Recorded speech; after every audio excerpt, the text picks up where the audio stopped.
perception of a room's feel extends far beyond its color or furniture arrangements.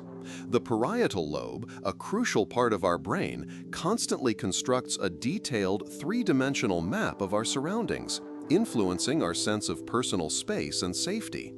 This spatial awareness isn't merely about navigation, it's deeply tied to ancient survival instincts. Consider how a narrow, winding corridor might unconsciously trigger a different physiological response than a wide, open plaza, even if both are safe.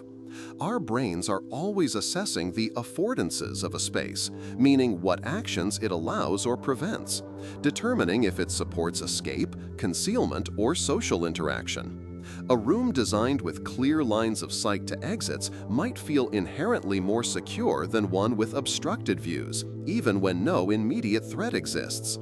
The way a space is enclosed or expansive subtly dictates our mental posture within it, forming a fundamental layer of its perceived warmth or coldness. Temperature perception in a room is not solely about the air temperature displayed on a thermostat.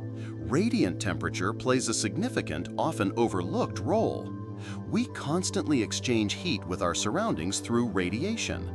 If a room has cold walls, large uninsulated windows, or a high ceiling, our bodies will radiate heat towards these cooler surfaces, making us feel chilly even if the air itself is warm. This explains why sitting by a drafty window feels cold regardless of the room heater. Conversely, a fireplace emits infrared radiation, which directly warms our skin and clothing, creating a sense of deep comfort that vastly exceeds its actual contribution to air temperature. This phenomenon is why an open fire, despite being inefficient for heating air, is universally associated with warmth. Even visual cues like the texture of materials contribute. Rougher, matte surfaces tend to absorb light and can visually imply warmth, while smooth, reflective surfaces often suggest coolness due to their light-reflecting properties. The visual and spatial complexity of a room profoundly impacts our cognitive load, which in turn dictates our comfort. A room that is excessively cluttered, filled with too many objects or busy patterns, forces our brains to process a high volume of visual information. This constant, almost unconscious processing can lead to a subtle but persistent sense of stress or overwhelm, making the space feel unwelcoming. Conversely, a room that is too sparse, minimal, and devoid of any visual interest can feel sterile and cold. Our minds seek a just right amount of environmental stimulation.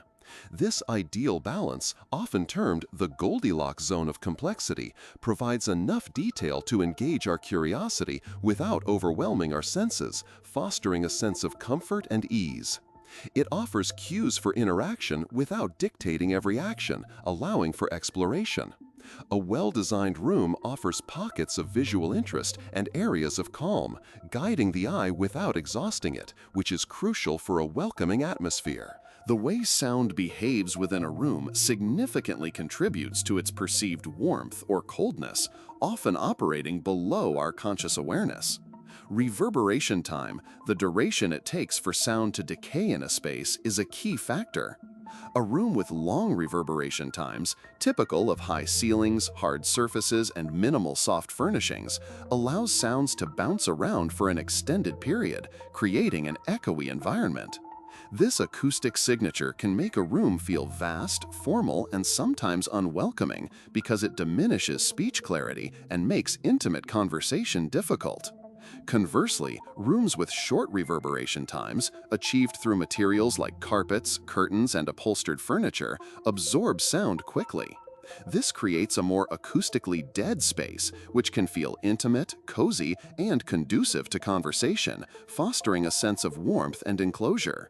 The absence or presence of this acoustic blanket influences how easily we perceive personal space, how comfortable we feel sharing thoughts, and ultimately, whether the room invites us in or pushes us away through its auditory character.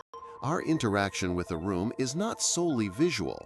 Our haptic system, which governs touch and proprioception, is constantly engaged, even without direct physical contact. We implicitly feel a room through our anticipation of how its materials would respond to touch. A polished chrome surface visually communicates coolness and hardness, suggesting a lack of give or warmth, while a rough woven fabric conveys softness and absorption. This material memory profoundly influences our perception. Beyond texture, the visual weight of objects and their arrangement plays a role. Heavy, dark furniture can ground a space, making it feel solid and secure, while too many light, delicate items might make it feel ephemeral or uninvitingly sparse.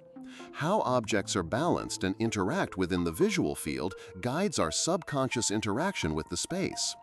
This embodied perception means a room's materials, their implied temperature, and their visual mass collectively contribute to a powerful pre-conscious assessment of its welcoming or cold nature, dictating our comfort before we even consciously consider why.